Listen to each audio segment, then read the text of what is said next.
नमस्कार, मैं हूं अंजलि और आप देख रहे हैं भदोही वाला का समाचार बुलेटिन। आगे बढ़ने से पहले अगर अभी तक आपने हमारे चैनल को सब्सक्राइब नहीं किया है तो कर लीजिए। अब आप हमें अपनी खबरें सीधे हम तक भेज सकते हैं। नीचे दिया गया व्हाट्सएप नंबर नोट कर लीजिए। और अगर आप हमारे व्हाट्सएप ग्रुप से जुड़ना चाहते हैं तो लिंक डिस्क्रिप्शन में है। आइए देखते हैं आज की प्रमुख खबरें। दीपावली पर पटाखों की आतिशबाजी सोमवार की रात कई लोगों पर भारी पड़ गई।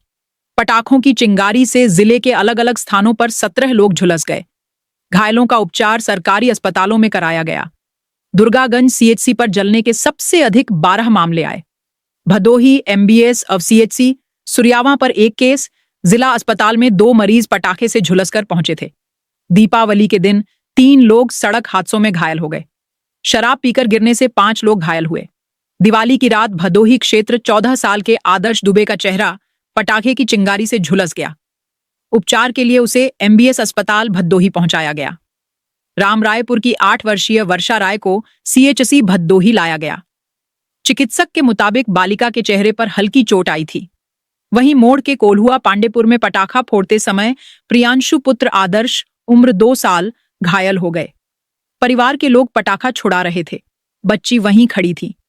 पटाखे की आवाज से वह सहम कर जमीन पर गिरकर बेहोश हो गई। दूसरी घटना सुरियावा थाने के चकचंदा गांव में हुई। वहां पटाखा फोड़ते समय 20 साल का राजन घायल हो गया। उसके हाथ में ही पटाखा फूट गया। इससे हथेली जल गई। सुरियावा सीएचसी पर समरदीप सरोज उम्र 50 साल निवासी मलेपुर निवासी दिवाली के रात अपने घर में सोए थे। इसी दौरान उनके चारपाई के पास किसी ने पटाखा फोड़ दिया। इससे उनकी पीठ में दाने पड़ गए। भानीपुर सीएचसी अधीक्षक डॉक्टर शुभांकर श्रीवास्तव ने बताया कि पटाखे की चिंगारी से जलने वालों की संख्या 12 रही। कोई गंभीर रूप से नहीं जला था। शराब पीने से 5 लोग गिरकर चोटिल हुए थे। उन्हें उपचार के बाद डिस्चार्ज कर दिया गया। वहीं पटाखों के शोर के बीच दमा मरीजों की सांसत बढ़ गई। तमाम एहतियात के बाद भी उन्हें सांस लेने में परेशानी होने पर अस्पताल पहुंचना पड़ा। धुआं के चलते हवा की गुणवत्ता पर असर पड़ा। इससे दमा के मरीजों की सांसें अटक रहीं। दिवाली के बाद 2 दिन में 150 दमा के मरीज अस्पताल पहुंचे। चिकित्सकों ने उन्हें जांच कर दवा दी। दीपावली पर जमकर पटाखे फोड़े गए। इससे हवा की गुणवत्ता पर भी असर पड़ा। इसका असर रहा कि जिला अस्पताल में सांस के मरीजों की संख्या बढ़ गई। 2 दिनों में 150 से अधिक अस्थमा और दमा के मरीज ओपीडी में पहुंचे। इमरजेंसी से लेकर ओपीडी तक मरीजों की कतार लगी रही। 2 दिन मिलाकर करीब 1300 की ओपीडी हुई। इनमें 150 से अधिक दमा के मरीजों की संख्या रही। मंगलवार को जब अस्पताल खुला तो सांस फूलने के मरीजों की संख्या अस्पताल में अधिक रही। इनमें 50 साल से अधिक उम्र वालों की संख्या ज्यादा रही। स्वास्थ्य विभाग ने एक बिना पंजीयन वाले क्लिनिक को सील कर दिया है। यह कार्रवाई 21 अक्टूबर को मासूम करण कुमार की इंजेक्शन लगाने के बाद हुई मौत के मामले में की गई है। मामला भदोही थाना क्षेत्र के सरोई बाजार का है। जानकारी के अनुसार एक कथित बंगाली डॉक्टर द्वारा यह क्लिनिक बिना किसी वैध पंजीकरण के चलाया जा रहा था। मासूम करण कुमार को इंजेक्शन दिए जाने के बाद उसकी मृत्यु हो गई थी। परिजनों ने इस घटना की सूचना 21 अक्टूबर को ही स्वास्थ्य विभाग को दी थी। शिकायत मिलने के बाद स्वास्थ्य विभाग ने क्लिनिक के पंजीकरण की जांच की। जांच में पाया गया कि क्लिनिक का कोई वैध पंजीकरण नहीं था, जो धोखाधड़ी और झोला छाप प्रैक्टिस की श्रेणी में आता है। सीएमओ डॉक्टर संतोष चक के निर्देश पर स्वास्थ्य विभाग की टीम ने बुधवार सरोई बाजार स्थित इस क्लिनिक पर पहुंचकर सील करने की कार्रवाई की। विभाग ने मुख्य चिकित्सा अधिकारी को आगे की कानूनी कार्रवाई के लिए भी अवगत कराया है। इस कार्रवाई के दौरान स्वास्थ्य विभाग की टीम के साथ पुलिस टीम और एक मजिस्ट्रेट भी मौजूद रहे। मिर्जापुर जिले के नेफरा घाट पर शुक्रवार को एक बड़ा हादसा होते होते बच गया। दोपहर के वक्त 19 महिलाओं से भरी नाव गंगा में पलट गई। इससे अफरा तफरी का माहौल हो गया। कुछ महिलाएं तैरकर बाहर गईं तो कुछ डूब गई। हालांकि ग्रामीणों की मदद से बाहर निकाल लिया गया। 3 महिलाएं पानी में डूबने से पानी पी लिया था। इससे उनकी हालत बिगड़ गई। ग्रामीणों ने तीनों को गोपीगंज सीएचसी में भर्ती कराया। शाम से उनकी हालत में सुधार होने लगा था। गोपीगंज कोतवाली के जहांगीराबाद गांव से शुक्रवार को 19 महिलाएं नाव में बैठकर नेफरा घाट जा रही थीं। सभी महिलाएं गंगा पार परवल की खेती करने और वहां से परवल लाकर बाजार में बेचती हैं। नाव घाट से कुछ ही दूर थी कि अचानक हिचकोले खाने लगी और पलट गई। अन्य महिलाएं तो तैरकर बाहर आ गईं, लेकिन 25 वर्षीय पार्वती देवी, 26 वर्षीय काजल और 32 वर्षीय सुनीता देवी पानी में डूबने लगीं। इन्हें नाविक व नेफरा गांव के लोगों ने किसी तरह बचाया। महिलाओं ने अधिक मात्रा में गंगा का पानी पी लिया था, जिससे उनकी हालत बिगड़ गई। स्थानीय लोगों ने प्रशासन से मांग की है कि नाव संचालन पर सख्ती हो, घाट पर लाइफ जैकेट और संचय दल की व्यवस्था की जाए। भदोही में पट्टे की जमीन पर डॉक्टर भीमराव अंबेडकर की प्रतिमा स्थापित करने के बाद तनाव का माहौल बन गया। सूचना मिलने पर पुलिस और प्रशासनिक अधिकारी मौके पर पहुंचे। प्रतिमा को हटा दिया गया। प्रधानपति सहित 10 लोगों के खिलाफ मुकदमा दर्ज किया गया है। मामला चौरी थाना क्षेत्र के दुरासी गांव का है। यह घटना दिवाली की रात की है।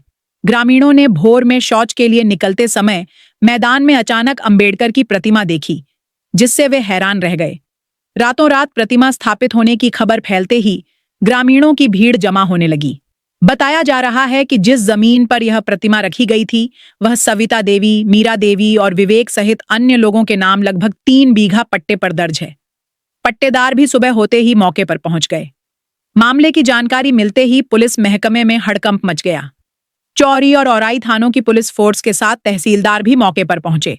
पुलिस ने जमीन के कागजात की जांच की और प्रतिमा हटाने का प्रयास किया, जिसका बड़ी संख्या में लोगों ने विरोध किया। कड़ी मशक्कत के बाद प्रतिमा को हटाकर पुलिस ने अपने कब्जे में ले लिया। भदोही नगर पालिका क्षेत्र के भिखारीपुर में पीपीपी मॉडल शॉपिंग मॉल बनाने की कार्य योजना पर काम शुरू हो गया है। भदोही औद्योगिक विकास प्राधिकरण बीड़ा की तरह अब नगर पालिका शॉपिंग कॉम्प्लेक्स बनाकर बाजार विकसित करेगी। बोर्ड की बैठक में सहमति के बाद लखनऊ की एक डेवलपमेंट एजेंसी से मानचित्र तैयार कराया जा रहा है। एजेंसी के कर्मियों ने जमीन का सर्वे भी किया था। भदोही वाराणसी मार्ग स्थित अभयनपुर भिखारीपुर में लगभग 1.5 बीघा जमीन पर शॉपिंग मॉल का निर्माण कराने की योजना है। इसमें 40 से 50 करोड़ रुपए खर्च होने का अनुमान है। शॉपिंग कॉम्प्लेक्स के निर्माण होने के बाद सड़क, बिजली, पानी, सुरक्षा की दृष्टि से 4 दीवारी और सुरक्षा गार्ड आदि तैनात किए जाएंगे। यह न सिर्फ पालिका के लिए आमदनी का माध्यम बनेगा, बल्कि बेहतर बाजार का सृजन होगा। इससे आसपास के लोगों के लिए भी रोजगार के अवसर उपलब्ध होंगे। औराई कोतवाली अंतर्गत राष्ट्रीय राजमार्ग पर औराई बाजार में मंगलवार की सुबह 7 बजे ट्रॉमा सेंटर के समीप हाथ छोड़कर बाइक चलाने से कटकावांव के महामलपुर निवासी 26 वर्षीय प्रदीप कुमार की जान चली गई। यह बाइक समेत डिवाइडर से टकरा गया। इससे उसके सिर में गंभीर चोटें आईं। उसने हेलमेट भी नहीं पहना था। घटनास्थल पर ही उसकी मौत हो गई। जानकारी मिलते ही स्वजन मौके पर पहुंच गए। प्रदीप कुमार अपनी बाइक से वाराणसी से गोपीगंज की ओर जा रहा था। तेज रफ्तार बाइक होने के बाद भी वह हाथ छोड़कर बाइक चला रहा था। जैसे ही औराई बाजार में एक ट्रॉमा सेंटर के सामने पहुंचा, अचानक बाइक असंतुलित होकर डिवाइडर से टकरा गई। इससे बाइक समेत सिर जख्मी व सिर में चोट लगने से गंभीर रूप से घायल हो गया। मौके पर जुटे आसपास के लोगों ने उसे ट्रॉमा सेंटर में लेकर गए। वहां चिकित्सक ने उसे देखते ही मृत घोषित कर दिया। पुलिस की ओर से दी गई सूचना पर परिवार के लोग भी रोते बिलखते मौके पर पहुंच गए। चौरी थाना क्षेत्र के बहुतरा खुर्द गांव में ममहर बभनौटी मार्ग पर स्थित एक धान के खेत में बुधवार को एक अज्ञात नवजात शिशु मृत अवस्था में मिला। खेत की मेड़ के किनारे नग्न अवस्था में मिले शिशु को देखकर ग्रामीणों में सनसनी फैल गई। रामपति सरोज के खेत में मेड़ पर पड़े इस नवजात शिशु की उम्र लगभग 8 माह बताई जा रही है। ग्रामीणों ने जब उसे देखा तो तत्काल स्थानीय पुलिस को सूचना दी। सूचना मिलते ही चौरी थाना के आरक्षी दिनेश कुमार और होमगार्ड यदुनंदन यादव मौके पर पहुंचे। पुलिस ने शिशु की शिनाख्त कराने के लिए काफी प्रयास किए, लेकिन कोई सफलता नहीं मिली।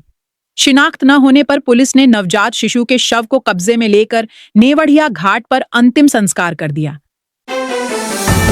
महाराजगंज राष्ट्रीय राजमार्ग पर 2 बाइकों की सीधी टक्कर में पति पत्नी गंभीर रूप से घायल हो गए। घायलों को गोपीगंज स्थित सामुदायिक स्वास्थ्य केंद्र में भर्ती कराया गया है। यह घटना उस समय हुई जब गौस नगर निवासी 62 वर्षीय अब्दुल मजीद अपनी 58 वर्षीय पत्नी सुलेखा बेगम के साथ घोसिया जा रहे थे।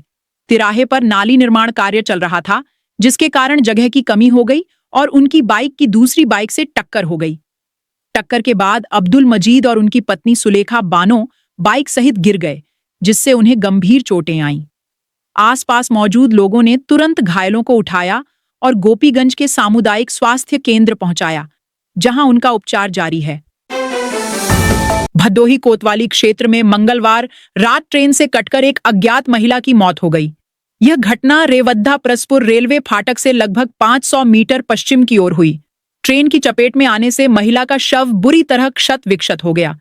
शरीर के कई हिस्से अलग हो गए थे, जिससे उसकी पहचान करना और उम्र का अंदाजा लगाना मुश्किल हो गया। स्थानीय लोगों ने घटना की सूचना पुलिस और भदोही रेलवे स्टेशन की जीआरपी चौकी को दी। सूचना मिलते ही रजपुरा चौकी प्रभारी अजय ओंझा अपने दल और जीआरपी जवानों के साथ मौके पर पहुंचे। मौके पर महिला का चेहरा गर्दन से अलग था, पेट फटा हुआ था और पैर भी सही सलामत नहीं थे। भदोही में एक मकान के अंदर जुआ खेलते हुए 22 लोगों को गिरफ्तार किया गया है। अधिकारियों ने बुधवार को इसकी जानकारी दी। थाना प्रभारी एसएचओ सच्चिदानंद पांडेय ने बताया कि यह गिरफ्तारी मंगलवार रात नई बाजार इलाके में गश्त के दौरान की गई। गश्त के दौरान एक युवक घर के गेट पर खड़ा था, जो उप निरीक्षक मनीष द्विवेदी को देखते ही अंदर भाग गया। शक होने पर पुलिस ने उस घर पर छापा मारा, जहां 22 लोग जुआ खेलते हुए पकड़े गए। जिले में रबी फसलों की बुवाई की तैयारियां तेज हो गई हैं। कृषि विभाग ने इस साल रबी सीजन के लिए कुल 52,778 हेक्टेयर रकबा निर्धारित किया है, जिसमें से लगभग 48,000 हेक्टेयर में गेहूं की बुवाई की जाएगी। पिछले साल की तुलना में इस बार रबी की खेती का रकबा लगभग 8,000 हेक्टेयर घट गया है। वर्ष 2024 में जिले में 60,000 हेक्टेयर में रबी की खेती की गई थी।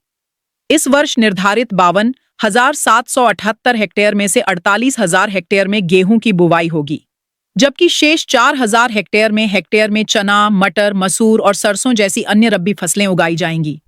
विभाग ने गेहूं उत्पादन का लक्ष्य 1,25,000 मीट्रिक टन रखा है। जिले में कुल 2,35,000 किसान पंजीकृत हैं और लगभग 75 से 80,000 हेक्टेयर कृषि योग्य भूमि है।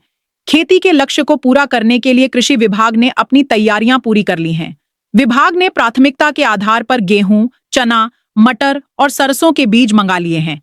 इन बीजों का वितरण राजकीय कृषि भंडार के माध्यम से होगा से पंजीकृत किसानों को किया जाएगा। आज के बुलेटिन में इतना ही। कल फिर मिलेंगे। तब तक के लिए नमस्कार।